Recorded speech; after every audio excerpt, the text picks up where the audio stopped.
giornata di oggi, questo incontro è dedicato a fare chiarezza, all'intento ovviamente non sovrapporsi a quelle che sono le attività in corso nella natura giudiziaria e ad altre iniziative che sono attualmente in essere, ma punta a un confronto tra quelli che sono gli attori istituzionali che vedo seduti accanto al tavolo, Banca Italia, la SGAR, Intesa, tutti i soggetti del vario titolo. Fare chiarezza, garantire la coesione sociale, così il prefetto di Treviso, Laura Lega, ha spiegato la giornata di oggi, durante la quale ha ricevuto una delegazione di associazioni dei risparmiatori di Veneto Banca, ma anche rappresentanti di Banca Intesa.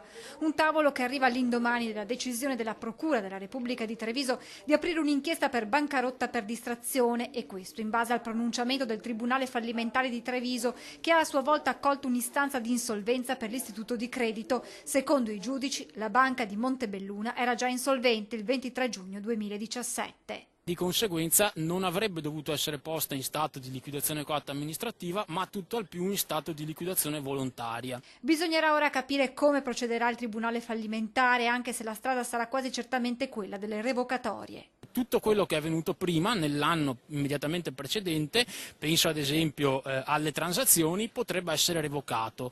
Anche gli atti a titolo oneroso, come ad esempio la cessione di BIM valeva circa 500 milioni, è stata ceduta a 24, anche quello potrebbe essere oggetto di revocatoria. Così, se da un lato questa decisione della Procura allontana per i risparmiatori il rischio prescrizione, dall'altra le revocatorie potrebbero coinvolgere le transazioni accettate da molti soci. Teoricamente, dal punto di vista giuridico, potrebbero aver luogo anche nei confronti dei pagamenti che sono stati effettuati a favore dei soci che hanno transato, quindi quella è una delle possibili conseguenze. Come dire, insomma, che il primo atto sarebbe quello che ancora una volta devono restituire i soldi ai risparmiatori?